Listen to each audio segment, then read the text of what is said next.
up. Talk to me. Pick up. Come on, mate. Come on. Assalamualaikum guys. Di sini admin akan bahas film menarik.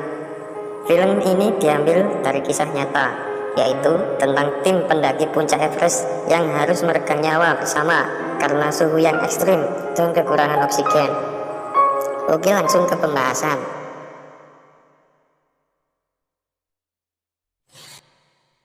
Film dibuka dengan suasana sekelompok orang yang sedang sibuk memborong persediaan barang yang akan digunakan untuk persiapan pendakian. Di sini ada seorang komando yang bernama Rob Hall. Rob Hall mempunyai istri yang sedang hamil. Istri Rob sangat khawatir dengan Rob, tapi akhirnya Rob meyakinkan istrinya dan pergi melanjutkan perjalanan. Scene pindah ke bandara di kota Nepal. Di sana ada sebuah tim yang juga akan melakukan pendakian. Mereka bernama Packwater, Doug Hansen, dan John. Mereka mempunyai pengalaman masing-masing dalam pendakian. Selanjutnya, mereka melanjutkan perjalanan dengan naik angkutan umum. Setelah semua berkumpul menjadi satu, mereka melakukan musyawarah bersama.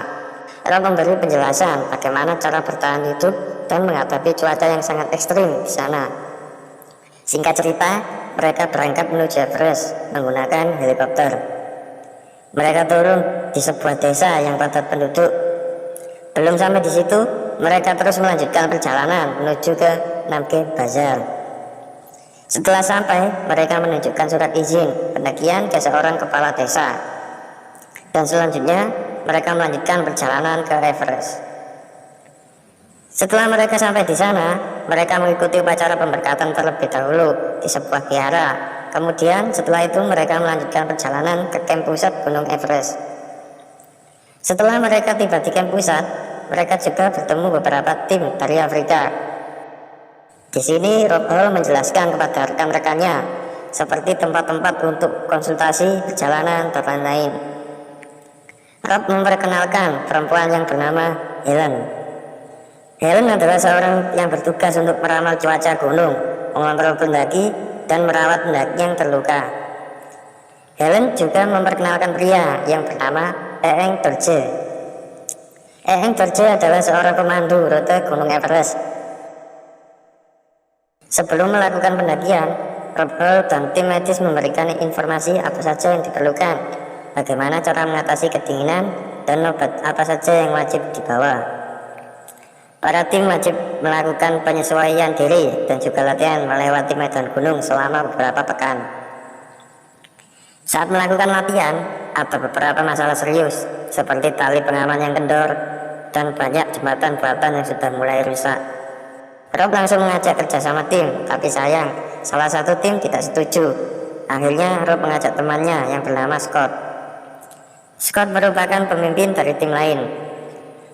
Rob mengajak Scott untuk bekerja sama memperkuat tali pengamanan pada lereng gunung. Walaupun keberatan, tapi akhirnya Scott menyetujuinya.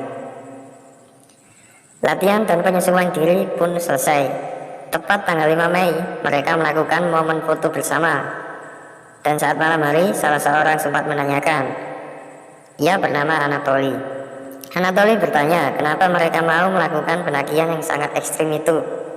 Akhirnya mereka menjawab, mereka adalah pendaki, segala apapun rintangan pasti bisa dilewati. Di sisi lain, mereka juga ingin membuktikan bahwa orang-orang biasa seperti ini bisa menaklukkan puncak Everest. Akhirnya esok paginya mereka berangkat mendaki. Saat ada di medan perjalanan, ada seorang anggota tim Scott yang tidak sehat. Akhirnya Rob bertemu dengan Scott lalu memberitahunya. Tim Rob Hall melakukan pendakian dan kemudian istirahat di camp 2. Setelah itu mereka melanjutkan pendakian. Saat Rob dan timnya memanjat di sebuah tebing, tiba-tiba salju es longsor. Bongkahan es itu mengenai Harold dan kemudian membuat Harold dan Rob terjatuh. Tetapi untungnya mereka masih selamat. Akhirnya mereka istirahat di camp 3. Setelah itu mereka melanjutkan pendakian. Semakin tinggi pendakian, semakin tinggi juga nyawa yang ditaruhkan. Akhirnya mereka singgah di camp 4. Saat mereka istirahat di camp 4, tiba-tiba cuaca menjadi buruk. Mereka diserang badai angin yang akhirnya membuat rekan-rekan Rob sakit. Mereka juga menggunakan takaran oksigen yang lebih banyak dari yang direncanakan. Di sini juga terlihat Scott yang mulai kelelahan karena penyakit bawaannya. Tepat pukul 1 pagi, badai sudah mereda. Rob Hall memutuskan untuk bersiap dan melanjutkan perjalanan. Pukul 2 pagi, akhirnya mereka meninggalkan camp terakhir itu. Dan kini mereka melakukan pendakian menuju zona kematian. Pada saat perjalanan, tiba-tiba Beck mengeluhkan luka pada matanya. Beck hampir tidak bisa melihat. Melihat itu, Rob Hall langsung menawarkan untuk mengajaknya kembali ke camp. Tetapi Beck menolaknya dan memutuskan untuk menunggu di tempat itu. Akhirnya Rob Hall pergi meninggalkan Beck. Di sisi lain, tim lain kedapatan masalah. Tali pengaman di pinggiran tebing terlepas semua. Hal itu memperlambat perjalanan dan akhirnya mereka kehabisan waktu. John dan beberapa rekannya pun putus asa dan pergi kembali turun. Melihat itu, Rob Hall terus melakukan pendakian dan berusaha mengajak gotong royong untuk memperbaiki tali pengaman itu. Akhirnya mereka berhasil menyelesaikannya dan berhasil melewatinya. Akhirnya sekitar pukul 1 sore, tim Anatoly berhasil mencapai puncak. Mereka memasang bendera di puncak itu, kemudian disusul oleh Rob Hall yang sampai puncak pukul 2 sore. Rob Hall menunggu beberapa rekan timnya. Akhirnya Scott berhasil naik, tapi kondisi Scott sudah terlihat buruk. Akhirnya mereka memutuskan turun sebelum mereka kehabisan oksigen. Di sisi lain, Harold dan rekannya mencari tabung oksigen, tapi sayang, tabung itu tidak ada yang terisi penuh. Inilah awal masalah mereka. Akhirnya Harold memutuskan untuk turun. Hari semakin sore. Saat Rob dan Scott kembali, tiba-tiba Rob bertemu dengan Doug. Doug berjalan menuju puncak dengan kondisi yang sangat kritis. Lalu Rob mengajak Doug turun, tapi Doug menolaknya. Doug bersikeras untuk terus mendaki karena tidak tega. Rob pun menemani Doug ke puncak, sedangkan Scott kembali dengan rekannya.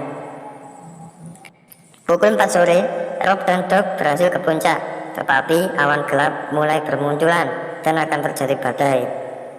Rob dan Doug masih berada di puncak dan mereka kehabisan oksigen. Rob kemudian mencari bantuan untuk membawakan tabung oksigen. Kemudian dengan terpaksa, Harold pun kembali ke puncak untuk membawakan mereka tabung oksigen. Di sisi lain, tim cuaca menyuruh Rob untuk pergi turun dengan secepatnya. Tapi Rob sangat tak tega meninggalkan Doug yang sedang sekarat di sana. Di sisi lain, Scott juga kehabisan oksigen. Scott tersungkur dan tidak kuat lagi untuk melakukan perjalanan. Akhirnya rekan Scott pergi meninggalkannya untuk mencari bantuan. Singkat cerita, Rob dan Doug diterjang badai awan hitam di puncak. Mereka berhasil berlindung tapi naas. Akibat kelalaian Rob Hall, Doug pun berjalan di pinggiran tebing. Dan karena ia sudah tak kuat menahan tubuhnya, ia pun masuk ke jurang. Rob pun sangat menyesal menyaksikan kejadian itu. Di sisi lain, tim Beck juga diterjang oleh badai. Badai itu membuat mereka terjatuh ke bebatuan. Beberapa rekannya meninggal pada saat itu juga. Dan adegan pindah ke Rob Hall. Rob Hall saat itu sendirian. Dan dia kaget karena Harold berhasil membawakan oksigen.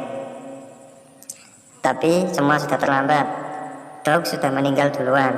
Akhir cerita, Harold dan Rob Hall pun menghembuskan nafas terakhirnya di puncak. Tim penyelamat terlambat. Di sana mereka juga menemukan mayat Scott dan beberapa mayat lainnya. Beberapa pendaki yang selamat sangat sedih mendengar itu. Saat di camp, tiba-tiba Beck berjalan menghampiri mereka. Para tim sangat gembira melihat itu. Beberapa mayat mereka ada yang tidak dapat dievakuasi, seperti mayat Doug, Rob Hall, dan Harold karena keberadaannya yang di puncak Gunung Everest.